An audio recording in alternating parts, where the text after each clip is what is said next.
بسم اللہ الرحمن الرحیم۔ السلام علیکم ورحمۃ اللہ وبرکاتہ۔ ناظرین، آپ اپنا یوٹیوب چینل دیکھ رہے ہیں اور میں ہوں آپ کا میزبان سید شوکت حسین بخاری الباقری۔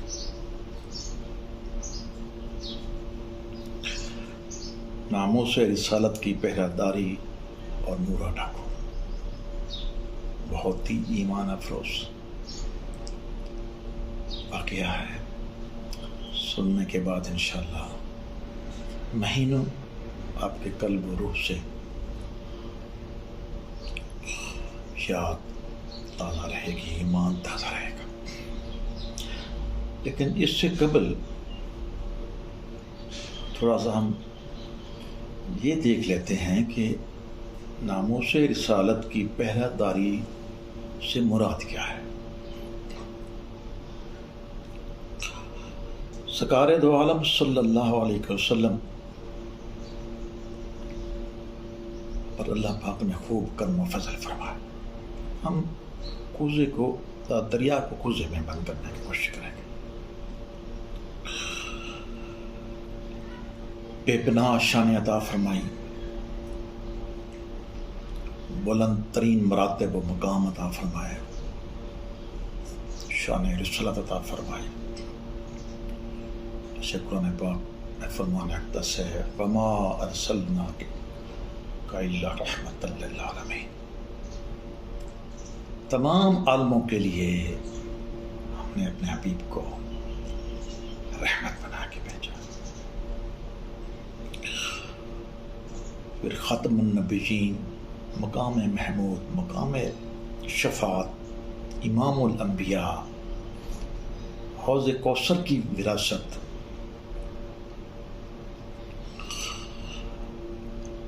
اور جنت الفردوس کی وراثت ہے۔ یہ بہت بڑے مقامات ہیں جو کہ پہلے کسی نبی رسول کے حصے میں نہیں ہے۔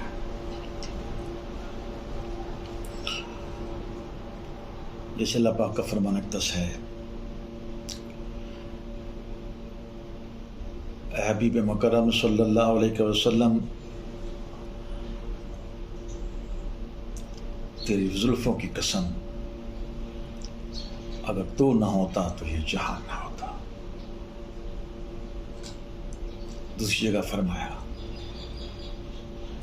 اگر تجھے اس دنیا میں، اے حبیب مکرم صلی اللہ علیہ وسلم، اگر تجھے اس دنیا میں بھیجنا مقصود نہ ہوتا تو ہم اپنا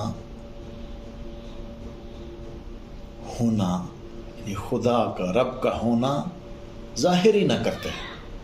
سبحان اللہ و بحمدہ، سبحان اللہ العظیم۔ اللہ پاک کو اپنا محبوب اس قدر پیارا ہے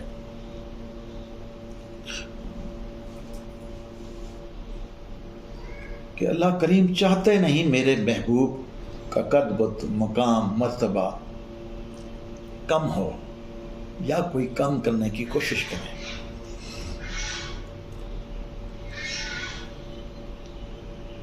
یہی ناموس رسالت ہے۔ ان مراتب کو کم کرنا ناموس رسالت کے خلاف دشمنی ہے۔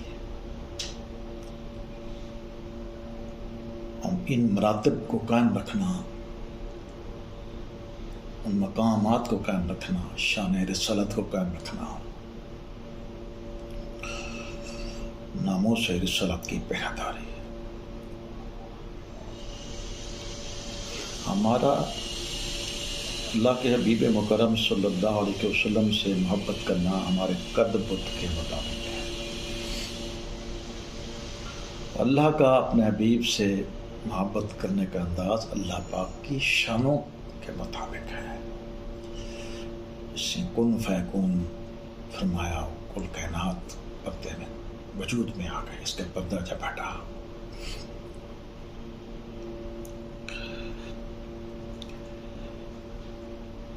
جیسے کہ ہم نے پہلے 2 آیات پاک کا ترجمہ کیا کہ رسول اکرم صلی اللہ علیہ وسلم کی ذات اقدس اللہ پاک کو کتنی محبوب اور پیاری ہے. جیسے سورہ توبہ میں 11واں سپارہ آخر کو لقد جاءکم رسول من انفسکم عزیز علیہ ما عنتم حریص، تم جو اپنے جانوں پر ظلم کرتے ہو، تمہیں اس بات کا پتہ ہے، تم جو اپنی جانوں پر ظلم کرتے ہو تمہیں اس بات کا پتہ ہے کہ میرے محبوب کو تکلیف ہوتی ہے، تم ایسا مت کیا کرو. تمہیں اس بات کا ادراک ہے کہ تمہاری بخشش کے لیے وہ کس قدر حریص ہے. حریص علیکم بالمؤمنین رؤوف، تمہاری بخشش کے لیے اتنا حریص ہے، رؤوف ہے، رحیم ہے.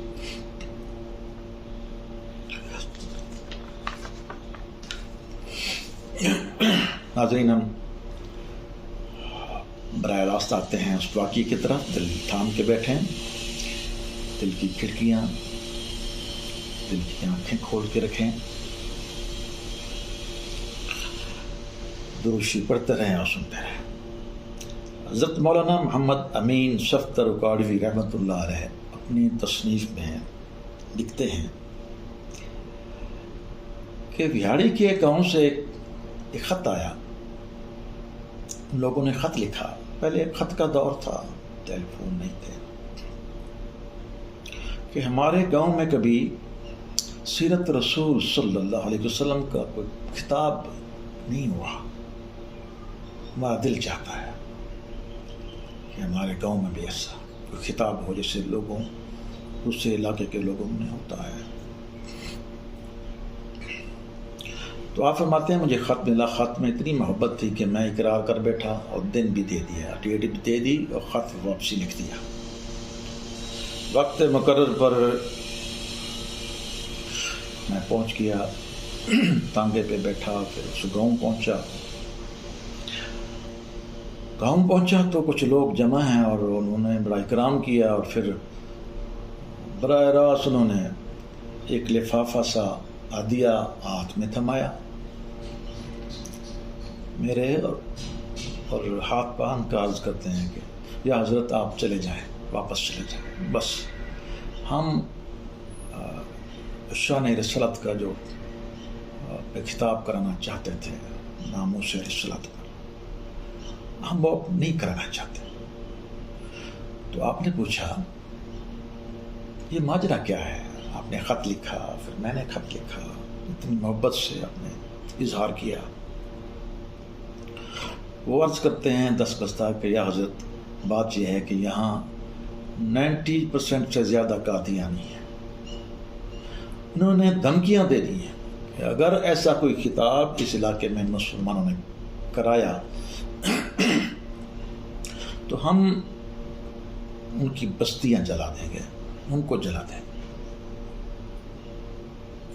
یا حضرت آپ کی بڑی مہربانی، آپ تشریف لائیں. حضرت مولانا محمد امین صفدر اکاڑی رحمۃ اللہ علیہ فرماتے ہیں کہ میں نے انہیں لفافہ واپس کیا جو ہدیہ دیا تھا. میں نے کہا اگر بات آپ کی اور میری ہوتی تو شاید میں چلا جاتا. جب بات تھی اللہ کے حبیب مکرم صلی اللہ علیہ وسلم اور ہمارے محبوب کی حیا کا کی ہے تو اب بھی یہ خطاب ہو کے رہے گا. انہوں نے پھر ہاتھ باندھے، یا حضرت آپ تو خطاب کر کے چلے جائیں گے، پھر ہم نہ بستیاں ہوں گی نہ ہم ہوں گے. یہاں پر وہ ظالم لوگ ہیں. اچھا، آپ نے انہیں فرمایا کہ کیا اس علاقے میں کوئی مسلمان وڈیرا ہو؟ نہیں جی، کوئی نہیں ہے. کوئی بڑا اثر رکھنے والا مسلمان ہو جس کا روب اور دبدبا؟ نہیں حضور، وہ بھی نہیں.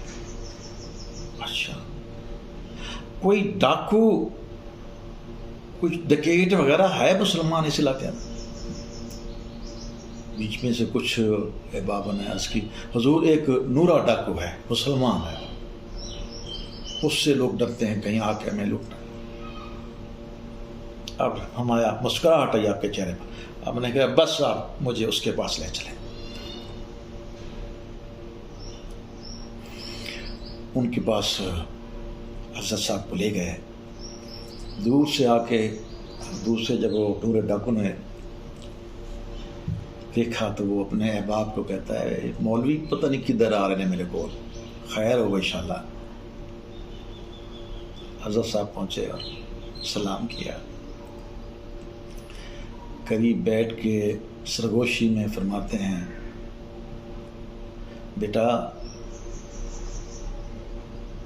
اللہ کے حبیب مکرم صلی اللہ علیہ وسلم، ہمارے پیارے آقا حضرت محمد مصطفیٰ صلی اللہ علیہ وسلم کی ناموس کا معاملہ ہے، عزت کا معاملہ ہے، وقار کا معاملہ ہے، کیا تم ہماری کوئی مدد کر سکتے ہو؟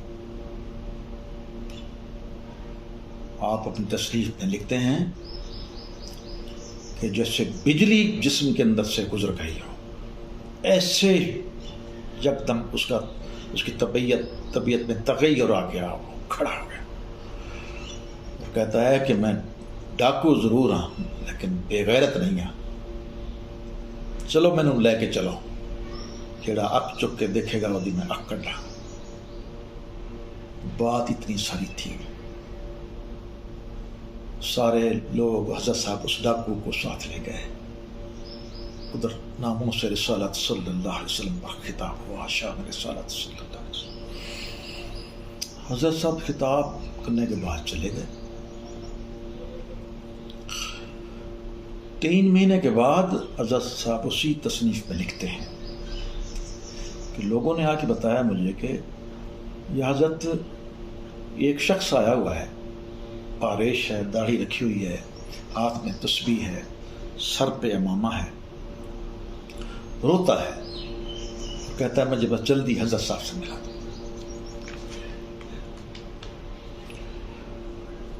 تو آپ نے بلوا لیا، اندر آیا، آپ فرماتے ہیں کہ میں نے پہچاننے کی کوشش کی اس کو، اس نے دھاڑ ماری، میرے اٹھنے سے قبل ہی اور میرے پاؤں میں گر گیا اور روتا رہا، یا حضرت میں نورا ڈاکو ہوں، یا حضرت میں نورا ڈاکو ہوں، یقین کر لیں یا حضرت میں نورا ڈاکو ہوں۔ بس اس کی کیفیات جب ریلیکس ہوئی تو اس نے حضرت صاحب کو بتایا۔ ایسا فرماتے ہیں، نے کہا کہ حضرت میں وہ پہرہ داری کر کے 1 گھنٹے کا خطاب یا 1.5 کا 2 کا، شام ہو گئی تھی، گھر چلا گیا، رات کو سویا ہی تھا۔ ہم ڈاکوؤں میں کہاں رواج ہے نمازوں کا، تہجد گزاریوں کا، بس اسی روایت میں رات جیسے ہی سویا تھا کہ آقا نامدار سرکار دو عالم سرور کو نائن سرکار مدینہ محمد مصطفیٰ صلی اللہ علیہ وسلم والہانہ طور پہ تشریف لائے سے، کہاں ہے میرا بیٹا؟ آپ قریب آئے کہ بیٹا آپ نے میری ناموس کی پہرہ داری کی ہے، میری ناموس کی پہرہ داری، اور میرے گلے سے لگ جاؤ۔ گلے سے لگایا، پیشانی پہ بوسہ دے کے فرماتے ہیں بیٹا تم نے میری ناموس کی پہرہ داری کی، مجھے اپنی عزت و جلال کی قسم ہے، میں محمد تیری دین و دنیا آخرت کا پہرے دار ہو گیا، تیری تمام خطائیں معاف کر دی گئی اور جنت آپ پر بشرت کر دی گئی، میں اس کا گواہ ہوں۔ سبحان اللہ و بحمدہ سبحان اللہ العظیم۔ سامعین، بات تو صرف اتنی ہے، جیسے معراج کا واقعہ ہے نا جی، اللہ کی بارگاہ میں معراج پہ گئے تو 700 سجدے فرمائے، اللہ نے بار بار پوچھا اور کیا چاہیے اور کیا چاہیے، 700 سجدوں میں ایک ہی بات، امت کی بخشش۔ یہ امت کی بخشش امت سے محبت کا اظہار ہے کہ آقا نامدار اپنی امت سے کتنی محبت رکھتے. تو اس نور ڈاکو کے اس عمل کے بعد آپ نے ایک رات بائی پاس نہیں کی، 2-3 راتیں ہفتے بائی پاس نہیں کی کہ پھر آ جاتے. نہیں، جیسے آنکھ لگی، جیسے منتظر تھے کہ نورا ڈاکو سوئے تو صحیح. سبحان اللہ، برداشت نہیں کر سکے، آنکھیں گلے لگا لی، جنتوں کی بشارت دیتی، ساری گناہوں کی بخشش کی بشارت. کمال نہیں ہو گیا، نہ نماز ہے، روزے، حج، زکوٰۃ، کوئی پلے کوئی شے نہیں، ککھ نہیں پلے،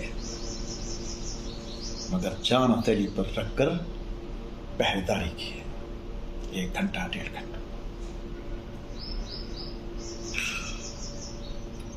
یاد رکھیں سامعین، سرکار دو عالم صلی اللہ علیہ وسلم کا فرمان مقدس ہے، تم میں کوئی اس وقت تک مومن، کامل مومن نہیں ہو سکتا جب تک اپنے بیوی بچوں، والدین، اقربا، تمام دن دولت عہدوں سے بڑھ کر مجھ سے پیار نہ کر لے صلی اللہ علیہ وسلم. اس کا مقصد کیا ہے کہ ہمارے ایمان کی سربلندی کا دار و مدار سرکار دو عالم صلی اللہ علیہ وسلم سے محبت پر ہے، ان سے عقیدت پر ہے، ان سے پیار پر ہے، ان سے مودت پر ہے. اس سرکار دو عالم صلی اللہ علیہ وسلم نے فرمایا میں تم میں چھوڑے جا رہا ہوں قرآن اور اپنی اہل بیت، ان سے محبت کرنا، بلکہ فرمایا مودت کرنا. میرے اہل بیت کشتی نوح کی مانند ہے، جو اس پہ سوار ہو گیا فلاح پا گیا، جس نے کنارہ کشی کی برباد ہو گیا. بس ناظرین، دل میں تڑپ ہے، خواہش ہے،